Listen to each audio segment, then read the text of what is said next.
عن انس قال قال رسول اللہ صلی اللہ علیہ وسلم قال اللہ اذا اخذت بصر عبدی فصبر واحتسب فعوضہ عند الجنہ۔ انس رضی اللہ عنہ سے مروی ہے کہ رسول اللہ صلی اللہ علیہ وسلم نے فرمایا، اللہ تعالیٰ کا ارشاد ہے کہ میں جس شخص کی بینائی سلب کر لیتا ہوں اور اس پر صبر کرتا اور راضی ہو کر بیٹھ جاتا ہے، اس کا صلہ میرے ہاں جنت ہے۔ فَعِوَضُهُ عِنْدِ الْجَنَّةِ، یعنی گویا اللہ تعالیٰ کے ہاں جنت صبر کا صلہ ہے، شکر کا بھی ہے، لیکن صبر کا معاملہ بہت غیر معمولی ہو جاتا ہے۔ قرآن مجید نے بھی جگہ جگہ یہ بشارت دی ہے کہ ان اللہ مع الصابرین، اللہ تعالیٰ کی معیت بندوں کو صبر کی بنیاد پر حاصل ہوتی ہے۔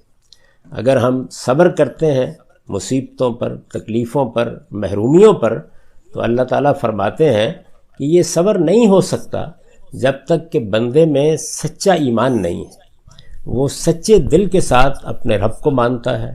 اس سے رجوع کرتا ہے، اس پر یقین رکھتا ہے، یہ سمجھتا ہے کہ میں یہاں ایک امتحان کے لیے بھیجا گیا ہوں،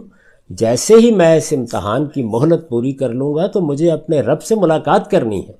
اور پھر میرے لیے زندگی کی ابدی نعمتیں ہیں۔ تو اس کا لازمی نتیجہ وہ صبر ہے جس کا یہاں ذکر ہو رہا ہے۔ یعنی صبر محض ہاتھ توڑ کے بیٹھنے کا نام نہیں ہے، بلکہ استقامت کے ساتھ حقائق کے مطابق زندگی بسر کرنے کا نام ہے۔ تو یہاں اس پر اللہ تعالیٰ نے بشارت دی ہے، فَعِوَضُهُ عِنْدِي الْجَنَّةِ، اس کا عوض، اس کا بدلہ میری طرف سے کیا ہے؟ جنت ہے۔ یہ بات جو یہاں بیان ہوئی ہے یہ کوئی معمولی چیز نہیں ہے۔ اگر آپ غور کر کے دیکھیں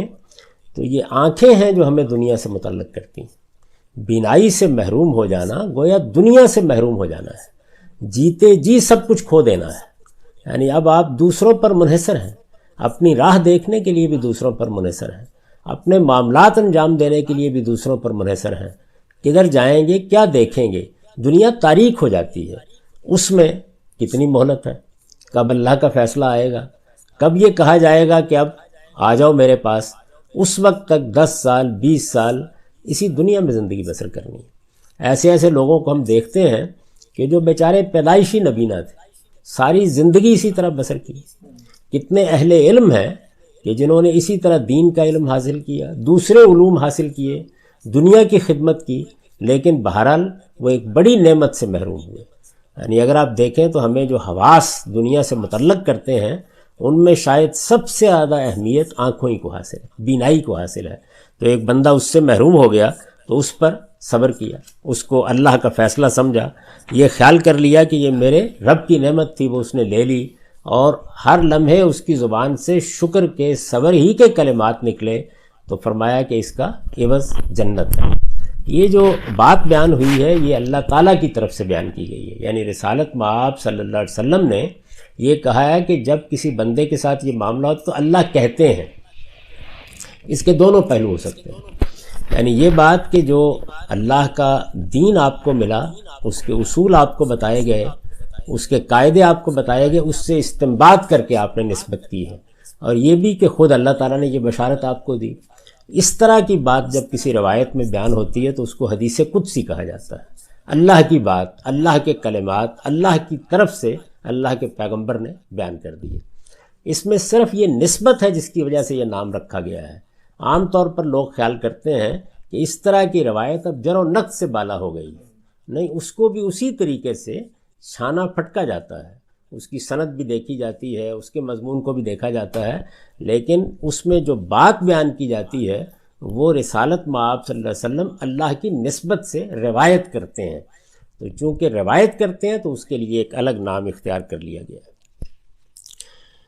عن ابی ہریرہ رضی اللہ عنہ ان رسول اللہ صلی اللہ علیہ وسلم قال من انفق زوجین من شیء من الاشیاء فی سبیل اللہ دعاہ الخزنۃ من ابواب الجنہ یا عبد اللہ ھذا خیر فمن کان من اہل الصلاۃ دعی من باب الصلاۃ ومن کان من اہل الجہاد دعی من باب الجہاد ومن کان من اہل الصیام دعی من باب الریان ومن کان من اہل الصدقہ دعی من باب الصدقہ فقال ابو بکر رضی اللہ عنہ بِأَبِي أَنْتَ وَأُمِّي یا رسول اللہ ما علی من دویا من تلک الابواب من ضرورا فهل یدع احد من تلک الابواب کلها قال نعم وارجو ان تکون منهم۔ ابو ہریرہ رضی اللہ عنہ کا بیان ہے کہ رسول اللہ صلی اللہ علیہ وسلم نے فرمایا، جس نے اللہ کی راہ میں جوڑے جوڑے چیزیں خرچ کی، یعنی اللہ کی راہ میں خرچ کرتے وقت یہ کہا کہ اچھا اللہ ایک مانگتا ہے میں دو دیتا ہوں، جوڑے جوڑے چیزیں خرچ کی، اس کو جنت کے دروازوں کے دربان پکاریں گے کہ اللہ کے بندے ادھر آؤ، یہ دروازہ بہتر ہے۔ پھر ان میں سے جو نمازی ہوگا وہ نماز کے دروازے سے پکارا جائے گا، جو مجاہد ہوگا وہ جہاد کے دروازے سے پکارا جائے گا، جو روزے دار ہوگا وہ باب ریان سے پکارا جائے گا، اور جو شخص صدقہ دینے والوں میں سے ہوگا وہ صدقے کے دروازے سے پکارا جائے گا۔ سیدنا ابو بکر رضی اللہ عنہ نے یہ سنا تو عرض کیا، یا رسول اللہ میرے ماں باپ آپ پر قربان ہوں، اس کی کوئی ضرورت تو نہیں ہے کہ کسی کو سارے دروازوں سے بلایا جائے، لیکن پھر بھی پوچھ رہا ہوں کہ کیا کوئی ایسا بھی ہوگا جس کو سب دروازوں سے بلایا جائے؟ یعنی اس میں جو بات بیان ہوئی تھی وہ یہ تھی کہ یہ اہتمام ہوگا وہاں پہ کہ ایک شخص نے روزوں کو بڑے اہتمام کے ساتھ رکھا، ایک شخص کیا نماز کا بہت اہتمام تھا۔ یہاں جو فرق کیا گیا وہ یہ نہیں ہے کہ روزے رکھتا تھا اور نماز نہیں پڑھتا تھا، نماز پڑھتا تھا اور روزے نہیں رکھتا تھا،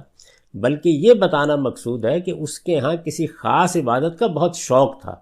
تو وہاں دروازے ہوں گے کہ جو روزے کے ساتھ زیادہ محبت رکھتے تھے وہ اس دروازے سے آ جائیں، جو نماز کے ساتھ رکھتے تھے اس سے آ جائیں۔ اس موقع کے اوپر ظاہر ہے کہ یہ سوال پیدا ہو سکتا تھا، تو سیدنا ابو بکر صدیق نے یہ پوچھا، بیٹھے ہوئے تھے، انہی کی روایت ہے یہ کہ یہ ٹھیک ہے، جانا تو جنت میں ہے، کوئی ضرورت نہیں کہ سارے دروازوں سے پکارا جائے، لیکن کیا ایسا بھی ہو سکتا ہے کہ سب دروازوں سے بلایا جائے، یعنی ادھر سے بھی آواز پڑ رہی ہو؟ یہ نماز کا بھی اہتمام کرتا تھا، یہ روزے کا بھی اہتمام کرتا تھا، یہ فلاں چیز کا بھی اہتمام کرتا تھا، صدقہ بھی بہت دیتا تھا، لیکن پھر بھی پوچھ رہا ہوں کہ کیا کوئی ایسا بھی ہوگا جس کو سب دروازوں سے بلایا جائے؟ آپ نے فرمایا ہاں، اور مجھے امید ہے کہ ابو بکر تم ان میں سے ہو۔ یعنی یہ بھی درست ہے کہ کسی آدمی کے ہاں کسی خاص عبادت میں زیادہ اشتغال ہو، لیکن ایسے بھی تو ہوں گے نا، جیسے سیدنا ابو بکر رضی اللہ عنہ ہے، اور یہ رسالت مآب صلی اللہ علیہ وسلم کا ان کے بارے میں گمان ہے۔ اس سے اندازہ کیا جا سکتا ہے، مجھے امید ہے کہ ابو بکر تم ان میں سے ہوگے، اس سے اندازہ کیا جا سکتا ہے کہ دین کے علم و عمل میں سیدنا ابو بکر صدیق رضی اللہ عنہ کا کیا مقام ہے۔ تو حضور نے یہ بشارت گویا دی کہ میری امید تو یہی ہے کہ تمہارے ہاں کوئی چیز بھی نہیں کہ جس کی دوسرے پر ترجیح قائم کی جا سکے۔ نماز ہے تو وہ بھی اپنی انتہا پر، روزے کا اہتمام ہے، میں نماز کی رغبت، اس کے لیے اشتیاق، اور زیادہ سے زیادہ نوافل کے اہتمام کا غلبہ ہوگا تو پھر اسے نماز کے دروازے سے پکارا جائے گا۔ آگے باقی سب اعمال کا ذکر بھی اسی لحاظ سے ہوا ہے، روزے کا غلبہ ہے تو اس سے، حج کا غلبہ ہے تو اس سے، عمرے کی رغبت ہے تو اس سے، صدقہ دینے انفاق کرنے کا معاملہ ہے تو اس سے لوگوں کو پکارا جائے گا۔ تو سیدنا ابو بکر صدیق رضی اللہ عنہ کے بارے میں حضور کی یہ بشارت، اور ظاہر ہے اس میں ترغیب کیا ہے، ہم سب کو اس کی کوشش کرنی چاہیے کہ ہر چیز کے ساتھ، دین کے ہر عمل کے ساتھ ایسی محبت ہو۔ تاہم انسانوں کا معاملہ یکساں نہیں ہوتا، تو اللہ تعالیٰ جس چیز کی بھی توفیق دے، جنت کے دروازے کھلنے چاہیے، اور اللہ تعالیٰ سے یہ دعا کرنی چاہیے کہ وہ ہمارے لیے یہ دروازے کھول دے اور ہم جہنم کے عذاب سے بچ جائیں۔ وآخر دعوانا الحمدللہ رب العالمین۔